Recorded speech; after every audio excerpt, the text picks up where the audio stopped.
Commander Jake stood in the center of Earth's orbital communications hub, watching the massive screens display the incoming fleet. Each red dot on the monitor represented a warship, and there were more than 200 of them moving through space toward the defensive perimeter that humanity had drawn 3 years ago. Jake had served in Earth's unified military for 23 years. He had seen conflicts between nations, watched them unite slowly and painfully, and helped build something that had never existed before. A true global defense system. A fleet that belonged to all humans, not just one country or corporation. But standing here today with the Armada approaching, he wondered if it would be enough. The communications hub was a massive underground facility buried 5 kilometers beneath the surface of the Canadian Arctic. Thick walls of reinforced concrete surrounded the room, and servers hummed constantly in temperature-controlled chambers.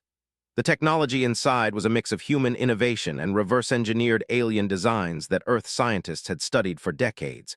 It was not advanced by standards, but it worked. It had to work. Captain Hayes walked into the room, her dark uniform crisp and her expression calm despite the tension in the air. She carried a data pad that contained the final broadcast message. Every world leader had signed off on it. Every military commander had approved it. There was no turning back now. Had been the captain of the first human deep space exploration vessel. She had guided Earth through first contact with the 6 years ago. She was calm, intelligent, and respected by all nations. If anyone could deliver humanity's final warning, it was her. "The networks are ready," she said, stopping beside Jake. "We have feeds going out to every continent. The message will reach the fleet directly as well. They will hear us loud and clear." Jake nodded slowly. He looked at the approaching fleet and then back at, "Are you ready for this?" Smiled, but it was sad. Not because she was afraid, but because she understood what came next. "I did not become a captain to back down when things became difficult, Jake. I became a captain to lead. That is what I am doing today." She walked to the broadcast station and sat down at the main terminal. The camera above the desk activated, its light turning red. Across Earth and in the vacuum of space, millions of people and machines received the signal, took a deep breath and began to speak. "I'm Captain Hayes of Earth's United Defense Command. I speak on behalf of all human nations, all human colonies, and all human lives. For 3 years, we have issued warnings to the collective. You were told to cease your resource extraction operations in the asteroid belt. You were told that this region belonged to Earth. You were told many times that we would not tolerate further expansion into our territory." On the bridge of the flagship, Commander watched the broadcast with what could only be described as amusement. Was it of great power and long life? His people had dominated this region of space for 500 years. His military record was perfect. No enemy had ever defeated him. The as a species had never lost a war. His message continued. "You ignored our warnings. You broke 17 diplomatic agreements. You sent your ships deeper into our territory and began mining operations that threatened our survival. Today, you have left us with only one choice. We will not die quietly. We will not surrender what little we have secured. Therefore, I am issuing this final alert to you."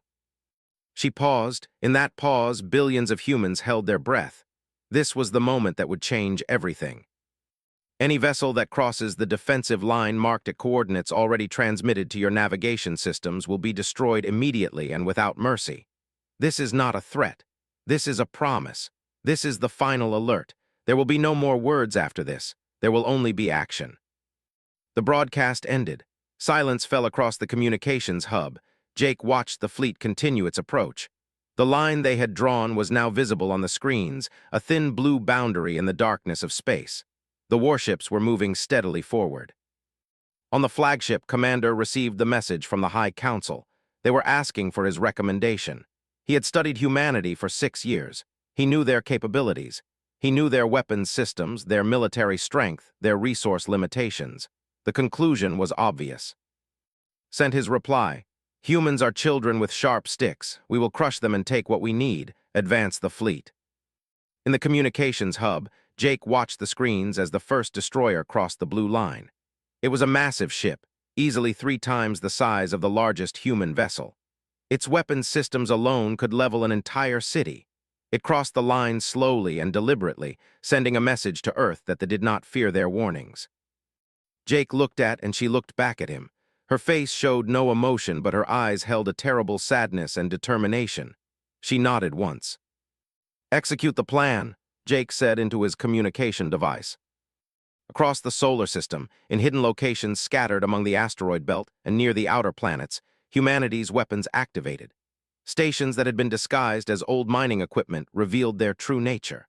Repurposed asteroid miners became mobile weapons platforms. Fighter pilots received their launch orders. The defense system that humanity had built in secret for years, the system that represented every nation's contribution and every military program's investment, came alive.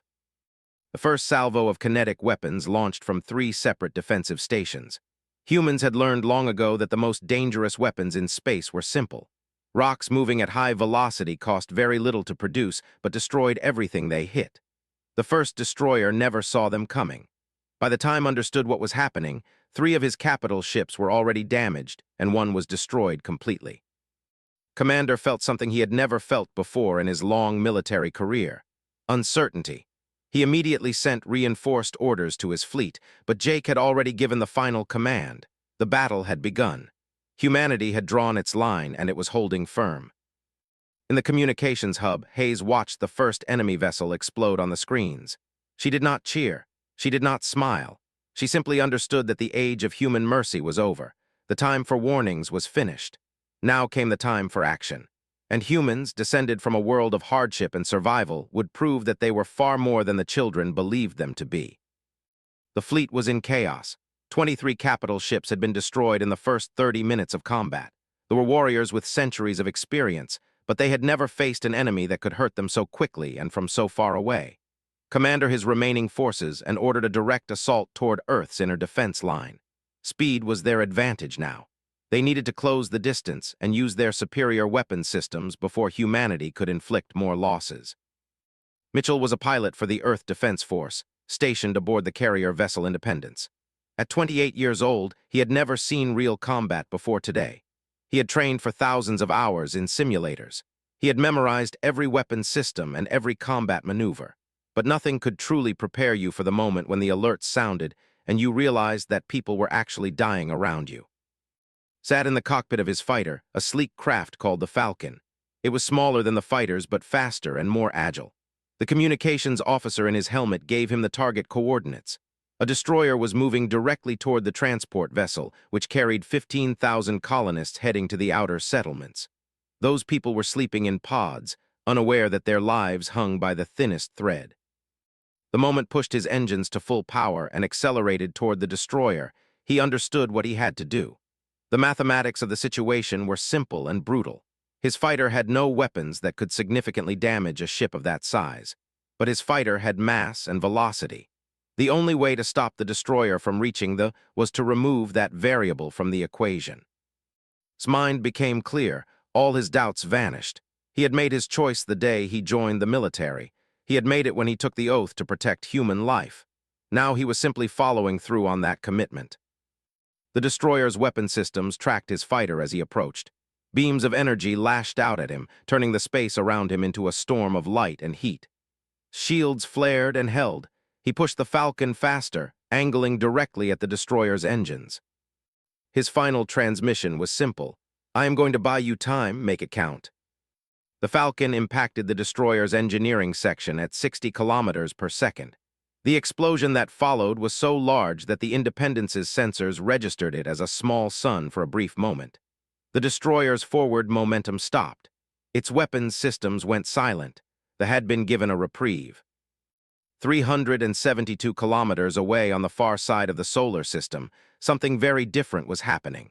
Torres was the chief engineer aboard the defensive station Artemis. The station was an old mining operation that had been converted into a weapons platform. It was not pretty, and it was not advanced by standards, but it worked. The station took a direct hit from an energy weapon. The impact knocked off her feet and sent her sliding across the metal floor. Alarms screamed in her ears. She looked up at the damage reports displayed on every screen around her and knew what she was seeing. The main communication array was destroyed. The station could not coordinate with the rest of the human fleet anymore. They were isolated. But had been working with old Earth technology for her entire career. She understood systems that were primitive by galactic standards. She understood how to make broken things work again. She pulled herself up from the floor and ran through the corridors of the station toward the backup systems. The route took her through sections that were venting atmosphere. The pressure suits and emergency protocols would have been the safe way to proceed, but safe was not an option now. There were other human soldiers on this station who depended on her, and there were millions more depending on this station to remain operational. Reached the backup systems chamber and began the process of manual rerouting. It was old technology, mechanical switches and physical connections. Every switch she pulled and every cable she moved was a decision that had to be correct. If she made a single mistake, she could fry the entire network, but inaction was also failure. Her fingers moved with the precision that came from 2 decades of experience. Each connection was made exactly as it needed to be made. The communications array came back online just as the last emergency seal in that section failed. Felt the cold of space touch her face, but she had already pulled the override switch. The backup systems were running. The station had its voice back. Across the entire, human soldiers and officers were making similar choices. Fighter pilots were engaging enemy vessels despite overwhelming odds. Engineers were repairing damaged equipment with improvised solutions. Officers were making tactical decisions based on incomplete information and hoping their instincts were correct. Every action was driven by the same fundamental understanding. They were fighting for Earth. There was no retreat. There was no surrender. There was only victory or extinction. Commander watched the battle progress and felt something he had never experienced before. Fear. They were losing ships. They were losing troops. They were losing the initiative. The humans were not fighting with the desperation of soldiers trying to protect distant territory. They were fighting with the desperation of a species fighting for its home world. That was a different thing entirely. Made a decision that cost him his career. He began a controlled retreat. He called back his remaining warships and organized a defensive formation designed to prevent further losses rather than continue aggressive operations. The High Council would call this cowardice. They would strip H. The battle had ended 3 weeks ago. The fleet had retreated to a holding position far outside the asteroid belt. They were not attacking, but they were not leaving either. Thousands of human and casualties floated in the cold vacuum of space. The damage assessments were still ongoing, but the results were clear. Humanity had paid a terrible price, but they had survived. Dr. Brooks received the communication through official diplomatic channels. The collective was requesting negotiations. They wanted to meet with human representatives to discuss terms. The message was delivered with a tone that suggested they were not sure what to do next. For the first time in their recorded history, they had encountered a species that would not surrender, would not back down, and would not accept their demands. Had spent his entire career as a diplomatic negotiator. He had brokered peace agreements between rival Earth nations. He had participated in the first official contact with the 6 years ago. He was known for his ability to find common ground between very different parties, but this situation was different. This was not about finding compromise. This was about making them understand that humanity was serious. The negotiations were scheduled to take place on a neutral station orbiting one of Jupiter's moons. A place far enough from Earth to be safe, but close enough that humans could respond quickly if something went wrong. Arrived at the station with a small team of advisors. None of them carried weapons. The message was clear. They came to talk, not to fight. Commander arrived with his own delegation. He was no longer the confident warrior who had ordered his fleet forward weeks ago. His people had suffered their first military defeat in 200 years. The High Council had demanded answers, had to provide them. The meeting room was neutral ground, a space where both delegations could sit facing each other. Studied Brooks carefully. This human was smaller than the physically weaker, with only a few decades of life compared to 200 years, but had learned to be careful about judging humans based on physical characteristics. Began the discussion with a simple statement. You came to our territory and took what was not yours. We warned you many times. You did not listen, so we stopped you. This is how your people would have responded in the same situation. Replied, your people possessed technology that should not have been possible for your species to develop. We were not told the truth about your capabilities. We did not hide from you, said. You simply did not ask. Your people assumed they knew what we were capable of based on limited observations. That was your mistake. Humanity has learned to survive on a harsh world. We have learned to adapt to difficult circumstances. These same skills apply to warfare. Was silent for a moment. He was processing something fundamental about human nature. In the collective, strength was about technology and weapons and physical power. Military strength was about numbers and firepower, but humans had demonstrated a different kind of strength. They had shown the ability to do more with less, to improvise, to adapt, to sacrifice individual soldiers so that others could survive. Continued, your High Council is considering whether to send another fleet with more ships and more weapons. They believe that overwhelming force will eventually destroy us. But I want you to understand something important, Commander. Even if you do send another fleet, and even if that fleet destroys every human military vessel in the solar system, you will still not win. How do you reach this conclusion? Asked. If we destroy your military, you have no defense remaining. You would be wrong, said. Earth has 15 billion people living on our world. Every single one of them is willing to die to protect their home. If your fleet destroyed our military, those 15 billion people would become soldiers. They would learn to fight however they could. They would use rocks and fire and their bare hands if necessary. You could kill every human, but it would cost you everything you have. Felt something shift in his understanding. He had been thinking about this war as a military conflict, but was describing something else. A civilization that would not surrender under any circumstances. A species that valued survival more than anything else and would endure any cost to achieve it. Leaned forward slightly. But I am not here to threaten you. I am here to propose something different. What if we work together instead of against each other? Your people have technology and knowledge that has taken us generations to develop. Our people have adaptability and innovative thinking that your collective lacks. Together, we could achieve things that neither civilization could accomplish alone. Considered this proposal. It was not what the High Council had instructed him to do. They had wanted him to negotiate the terms of human surrender, but understood that terms of surrender would never be accepted. Humans would fight to the last person. The only path forward was cooperation or mutual destruction. Your proposal has merit, said carefully. But I must inform you that if the High Council believes you are not negotiating in good faith, they will authorize a massive assault. My recommendation can delay that, but not prevent it forever. Nodded. Then we must make an agreement that is so beneficial to both our peoples that your High Council will see the advantage clearly. We will share resources from the asteroid belt equally. Your people will gain mining rights in regions where we have no interest. Our people will gain resources necessary for colony expansion. We will form a trade agreement. We will share technical information. We will establish joint military patrols to protect this region from other threats.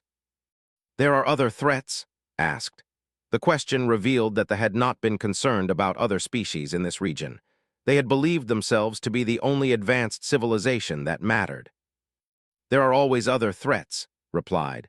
Right now, you cannot see them because your attention was focused on conquering Earth, but I have reports of unusual energy signatures in the outer regions of this sector.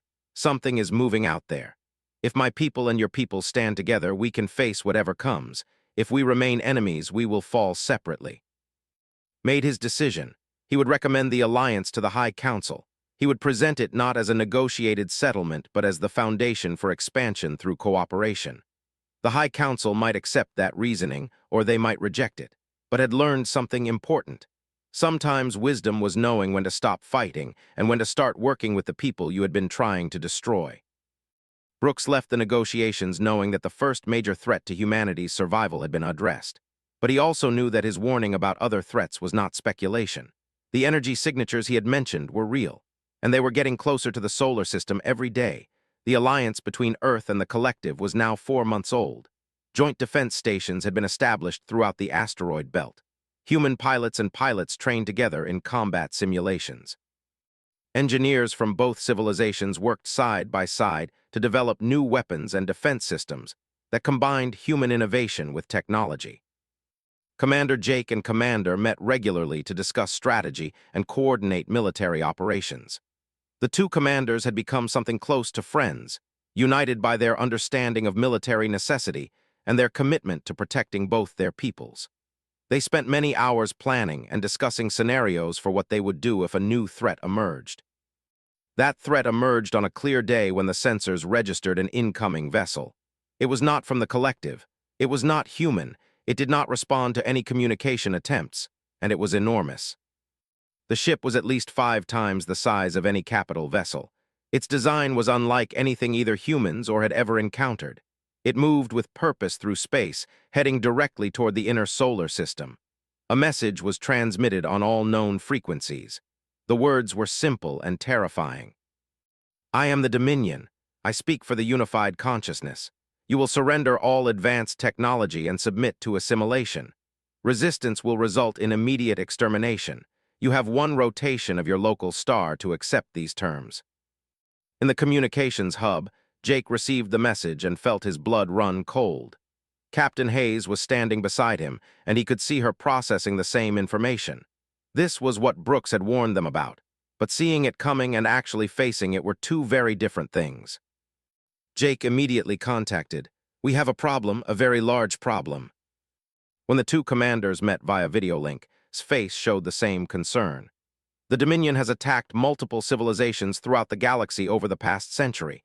They have never been defeated. Every civilization that has resisted them has been destroyed completely. Their hive-mind consciousness operates with a unity that no individual civilization can match. Their technology is advanced beyond even standards. Then we surrender, Jake said flatly. If they cannot be defeated, then surrender is the only rational choice. Shook his head. If you surrender, you will cease to exist as a species. The do not enslave captured populations. They assimilate them. Every human consciousness will become part of the collective. Your individual thoughts will be eliminated. Your culture will be erased. Your species will become nothing more than biological material converted to serve the hive. This is worse than death. Jake understood what was saying. Surrender was not actually an option. The only option was to fight, even if fighting seemed impossible. Then we fight together, Jake said. We combine our forces, our strategies, and our people. If they believe they can defeat a human alliance, then we will prove them wrong. Agreed completely. I will contact the High Council. They need to understand that this is not about territorial disputes anymore. This is about survival. I believe they will commit all available forces to defending this region. The next step was more difficult. Jake had to inform Earth's civilian population about the threat. He had to tell them that an alien force was coming that was far more dangerous than there had ever been. He had to tell them that war was coming, and it would be worse than anything they had experienced before. Captain Hayes delivered the message from Earth's unified government. Her broadcast was carried to every continent, every colony, every human settlement throughout the solar system. Her words were honest and direct. The Dominion has issued an ultimatum. They demand our surrender or they will destroy us completely. I want to be clear about what their words mean. If we surrender, we will cease to exist as human beings. Our minds will be absorbed into a collective consciousness. Everything that makes us human will be erased. Therefore, Earth's government has made the decision to resist. We will fight. We will stand with our allies. We will face this threat with courage and determination. The response from Earth's population was immediate and overwhelming. Military recruitment centers were flooded with volunteers. Manufacturing plants increased production of weapons and ammunition. Scientists and engineers worked around the clock to develop new defensive systems. Humanity, once again, had been forced into a position where they had to adapt or perish. On the outer edge of the solar system, astronomers tracked the vessel. It was not alone. As it approached, its sensors detected at least 50 support vessels following behind it. The combined force represented firepower that dwarfed anything the human alliance possessed. In a joint command center built on a space station orbiting Mars, Jake studied the tactical displays with their combined military staff. The mathematics of the situation were clear. They had superior numbers, superior firepower, and superior technology. By every conventional measure, the human alliance could not win this war. Jake looked at the displays and thought about Mitchell's sacrifice. He thought about Tor's, who had saved an entire defensive station through her determination to make broken systems work again. He thought about all the humans and who had died in the First War, all the sacrifices that had already been made to protect their home worlds. We will find their weakness, Jake said too. Every enemy has a weakness. The had underestimated humanity's adaptability. What does the underestimate? Studied the tactical displays carefully. They are unified. Every ship, every soldier, every decision flows through a central consciousness. They operate as a single organism. But a single organism has only one way of thinking. When faced with something unexpected, it cannot generate the creative solutions. The battle group emerged from the outer region of the solar system with a presence that seemed to fill the entire sky. over 60 vessels of various sizes, each bristling with weapons that could destroy cities from orbit. They had come to crush resistance, to assimilate a new population into their collective consciousness, and to demonstrate the futility of resisting their dominion. What they did not expect was the coordinated defense that was waiting for them. Human and ships worked in formations that would have been unthinkable only months ago. Where a vessel would normally function alone, relying on its own firepower and defenses, they now operated as parts of a larger tactical structure. Human pilots, with their natural ability to think independently and improvise, filled the support roles that the collective had no need for. Commanders, experienced in large-scale military operations, provided the structural framework that human flexibility worked best within. The first engagement began with both sides launching fighters and launching weapons simultaneously. Space filled with missiles, energy beams, and the debris of vessels being torn apart. The battle was immediate and violent and chaotic in ways that the collective had never experienced. This hive-mind consciousness allowed them to coordinate perfectly. Every ship knew exactly what every other ship was doing. Every weapon system fired in perfect synchronization with every other weapon system.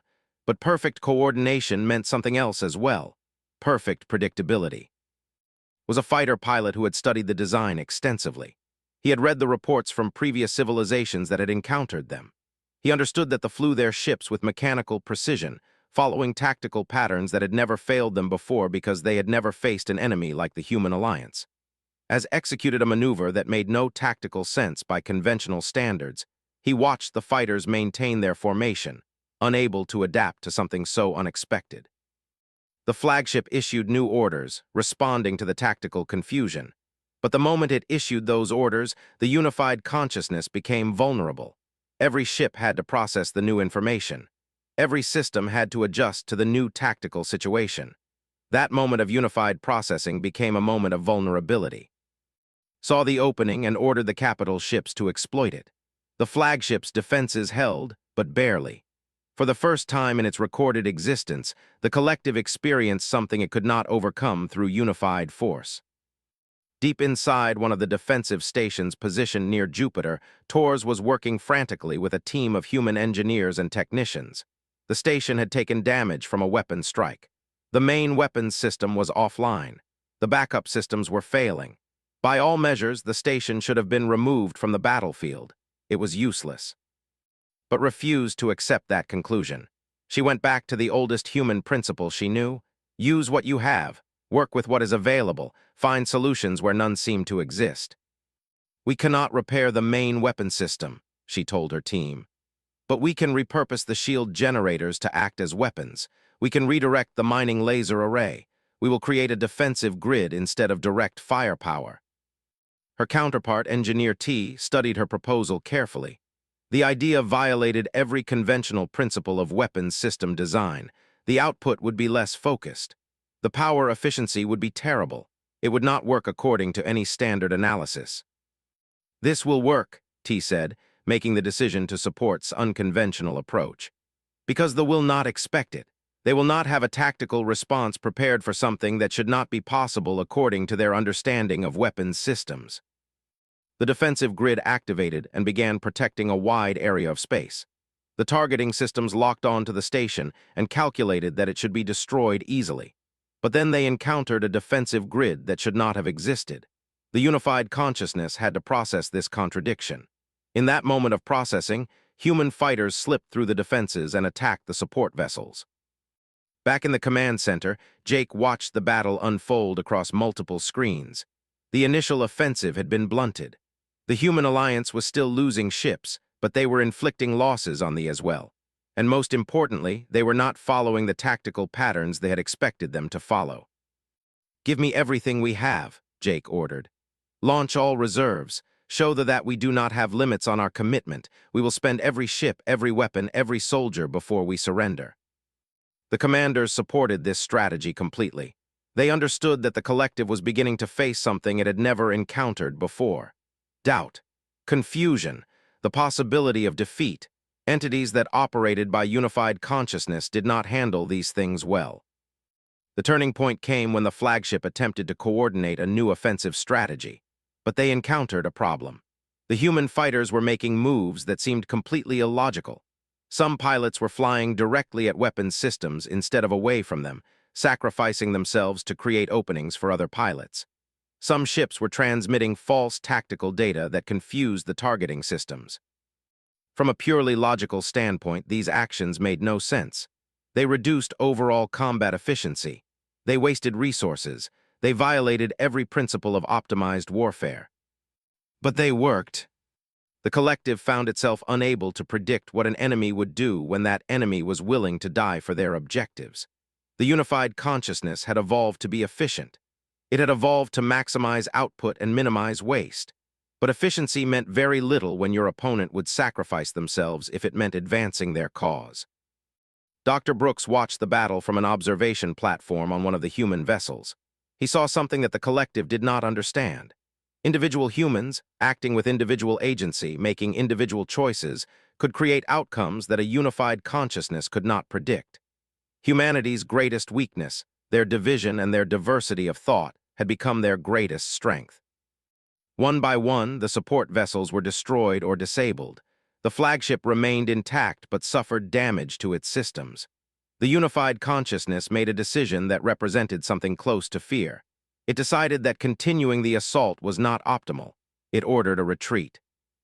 The human alliance did not pursue. They were too damaged. They had lost ships and soldiers, but they had held their territory. More importantly, they had proven something fundamental. The collective could be defeated. It could be forced into retreat. It could experience something like failure. In the following hours, as damage assessments were conducted and casualty reports were compiled, Jake and met on an observation deck overlooking Earth. Below them, the blue world turned slowly in its orbit. Billions of humans lived on that world, unaware of how close they had come to destruction, unaware of the sacrifice of those who had fought in space to protect them. "Your species has a future," said. "I did not believe this 4 months ago. The High Council did not believe it, but now it is clear. Humans are not weak. You are not predictable. You are not easy to destroy. You are a threat that must be respected." Jake nodded slowly. "Your people are our friends now. We fought together and we survived together. That means something. That means we face whatever comes next as partners." Across the solar system, Captain Hayes sat down in the communications hub. The major battle was over, but the work was not finished. She began composing a new message, one that would be sent to every planet and every station where humans lived. She also addressed it to the collective and to any other civilization that might be listening. "This is Captain Hayes of Earth's United Defense Command. I speak on behalf of all human nations and on behalf of our alliance with the collective. Today we have proven that we will fight to defend what is ours. Tomorrow we will do something different. We will reach out to every civilization in this region of space. We offer alliance. We offer friendship. We offer our cooperation in building something greater than any single species could achieve alone. Earth has issued its final warning. Now Earth issues its final offer. Join us in peace, or you will learn what it means to cross our line." As the message traveled across the stars, the age of human isolation was truly over. Humanity had entered the galactic community not as victims, but as survivors. And survivors, by definition, were dangerous. Had a civilization of individual minds can produce.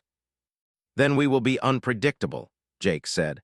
"We will make unconventional moves. We will create confusion in their collective consciousness. We will make decisions that seem illogical because they will expect everything to follow patterns they can predict." Jake issued the first order. "Prepare all vessels for deployment. They arrive in 3 days. We will be ready to meet them, and we will show them what it means to face enemies who have nothing left to lose." In the cities of Earth and on the worlds of the collective, preparations for war continued around the clock. Everyone understood that what was coming would be the greatest test of both civilizations. Everything they had built, everything they had fought for, depended on the outcome of the coming battle. There was no time for doubt. There was only time for action. I am of his rank, but understood something that they did not. You could not win against an enemy that had nothing left to lose. Back on Earth in the underground communications hub, Captain Hayes watched the battle data flow across the screens. The fleet was pulling back. The immediate threat had been neutralized, but she understood that this was not a victory. It was merely the first battle. They would regroup. They would study what had happened. They would make new plans. What humanity had accomplished today was simple but profound. They had proven that their warnings were not empty words. They had proven that they would fight. And most importantly, they had proven that humans were not the simple, weak creatures that they had believed them to be. The war was far from over, but the first battle belonged to Earth.